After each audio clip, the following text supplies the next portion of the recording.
Et maintenant, la potion magique de... Pollution, hormones, OGM, glutamate, sucre, bisphénol, aspartame, Ménel, Monsanto, industriel. Mais où allons-nous? Bonjour, bonjour. Eh bien, tout d'abord, merci à vous tous et toutes pour la confiance que vous me témoignez. Ça me touche vraiment beaucoup. Je comptais bien ouvrir un cabinet un jour, figurez-vous, mais ici c'est pas possible parce que le terrain est pas bien accessible, il est même dangereux pour être clair.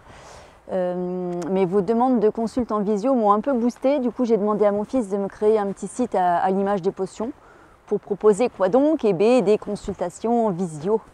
Voilà, faut être moderne. Pour ça, il faut aller sur le site supernaturopathe.com, rien que ça. Voilà, c'est de votre faute, obligé de créer une entreprise et tout, URSAF, compagnie. Voilà, aujourd'hui on va s'attaquer au Mont Blanc. Il est temps que je vous parle du gluten, qui n'est pas une mode, non, non, non. Si c'était une mode, on n'en entendrait plus parler depuis bien longtemps. Au contraire, la vague sans gluten monte, monte, et les industriels se frottent les mains évidemment, le beau filon. Leurs copains ont trafiqué nos blés ancestraux, et puis eux, ils récupèrent encore du bénéfice en nous vendant des aliments trafiqués garantis sans poison.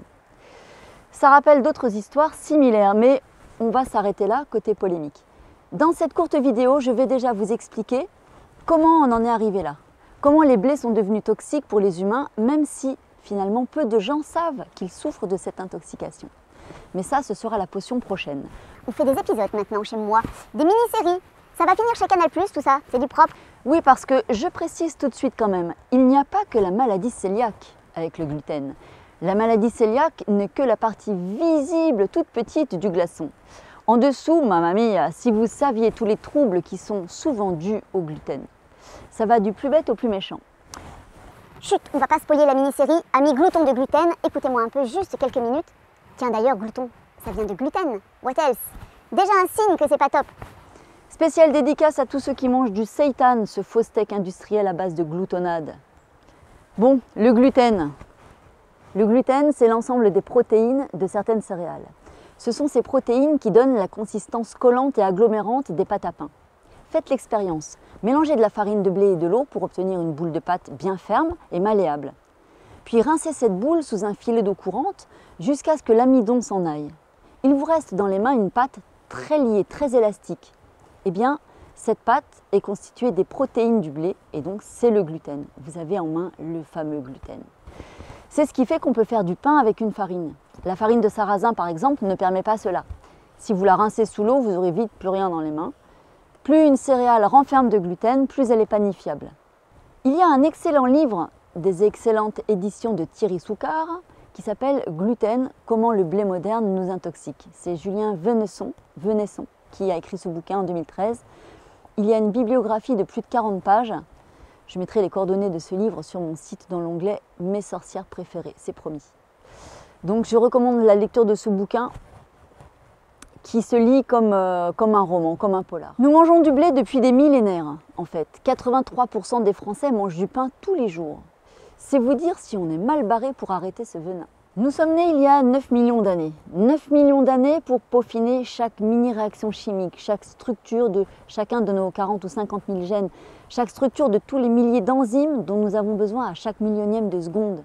Des enzymes parfaitement adaptées à une nourriture qui, à chaque ère, a pu évoluer lentement, tranquillement.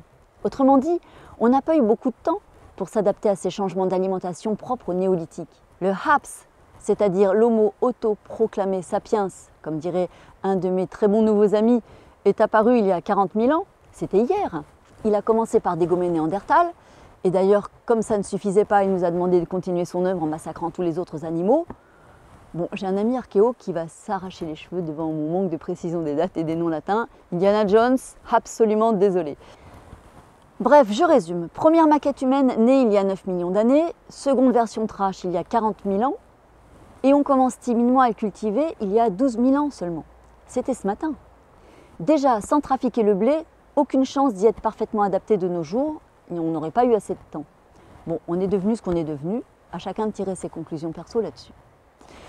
Le premier blé cultivé il y a 12 000 ans possédait 14 chromosomes seulement. C'était un genre de petit épeautre qui avait un faible rendement, une très faible teneur en gluten. On ne pouvait donc pas en faire de pain. Juste des galettes plates, des bouillies. C'est pour cela qu'on l'a supporté vraisemblablement. D'autant qu'il a été démontré que les protéines de ce gluten ne possèdent pas de site antigénique capable de déclencher des réactions allergiques à l'origine de la maladie cœliaque par exemple. Puis ce petit épeautre s'est spontanément croisé dans la nature avec une autre entité et ça a donné un nouveau blé à 28 chromosomes, beaucoup plus de gluten. Ah là, on a pu commencer à faire du pain avec ce gluten. Et chez les pharaons, ça y allait les soirées tartines. Ce sont eux qui ont inventé la recette. Enfin, pas les pharaons, mais les Égyptiens tout du moins. Ensuite, il y a eu d'autres croisements, faits par les humains cette fois, et ça a donné entre autres des blés durs dont on fait les pâtes et la semoule. Puis d'autres croisements ont eu lieu, naturellement ou par la main de l'homme, donnant naissance à des blés à 42 chromosomes, résistants au froid comme le grand épeautre et le froment.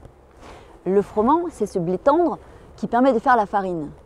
Ces blés nécessitent beaucoup de fertilisants et ne survivraient pas sans la main de l'homme. Depuis un siècle, on croise et on recroise les blés, on n'arrête pas. Pour enrayer des famines, on demande à des généticiens de croiser une espèce résistante à la sécheresse avec une espèce de bon rendement. Il finit par en sortir des blés qui possèdent les deux caractéristiques. Seulement, ils ne possèdent pas que deux caractéristiques nouvelles, ils en possèdent bien d'autres, retenez bien ça. Le problème avec ces blés de gros rendement, c'est qu'ils s'écroulent sur pied car les épis sont trop lourds. Alors rebelote, croisement pour obtenir un blé bien membré de l'épi, mais court sur pattes. À force de croiser très artificiellement des espèces qui ne se seraient jamais rencontrées dans la nature, on a fini par créer ce que Julien Venesson appelle des frankenblés. Où est le problème, me direz-vous? Comme on n'est pas en laboratoire d'OGM, même si, pas d'obligation de vérification de quoi que ce soit. Les blés ont acquis les compétences commandées, point barre. Ce qu'ils ont acquis d'autres, ou même perdu, on s'en fout. Pas d'obligation de recherche de toxicité, car on n'est pas dans un laboratoire d'OGM. Hélas, ce que ces blés ont acquis en plus de leurs belles performances, c'est déjà une quantité colossale de gluten, donc une quantité colossale de sites potentiellement allergisants. Mais aussi, ces croisements et bidouillages de gènes ont généré des protéines nouvelles qui n'existent même pas chez les blés parentaux. Alors 12 000 ans, on disait que ça faisait juste pour s'adapter. Mais alors 50 ans, on dit quoi là? C'est toujours la quantité qui fait le poison. Les pharaons pouvaient bien se faire des tartines, la quantité de poison était faible, elle passait inaperçue. De nos jours, en jouant aux apprentis sorciers, on a créé des blés qui ont 2 fois plus de gènes qu'un être humain, 2 fois plus de gluten qu'au temps des pharaons, et qui comportent dans ce néogluten des protéines créées de toutes pièces par ces blés, sans doute pour résister aux changements qu'on leur a imposés, les pauvres. Pardon d'insister, on nous fait manger des céréales qui ne sont autres que des OGM massifs, mais qui ont eu le droit de passer outre les contrôles de nocivité de base qu'on exige un petit peu quand même des OGM officiels. Vous voyez, je suis un peu énervée. Je vous assure, il faut lire cette enquête de Venesson que je mets en lien dans mon site. Semaine prochaine, épisode 2, les signes de l'intoxication. N'hésitez pas à mettre dans les commentaires les troubles que vous voyez disparaître quand vous réduisez ou annulez complètement les apports en gluttonade. Je dispose déjà de bons témoignages parmi mes chers consultants. A très vite pour finir ce mini-drame de l'été.